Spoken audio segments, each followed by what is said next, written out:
Karena agama ini kan bisa kita melihat siapa yang selamat, siapa yang tidak. Akhirnya saja sudah bisa dilihat. Karamahnya Gurutta itu muncul. Kenapa dinampakkan? Supaya kita tahu bahwa ini benar orang soleh.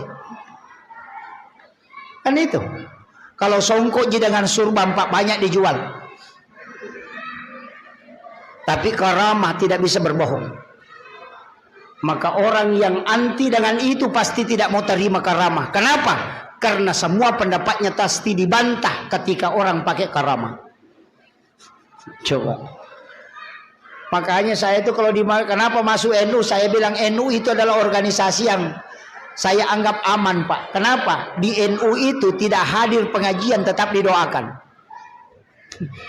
Iya, Allahumma ghafirlil muslimina wal muslimat wal mu'minina wal mu'minat al ahya'i minhum wal amwat. Tidak hadir saja didoakan.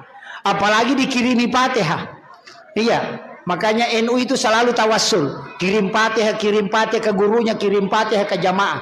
Bapak Ibu tidak hadir, kalau sudah masuk di NU insya Allah sudah didoakan.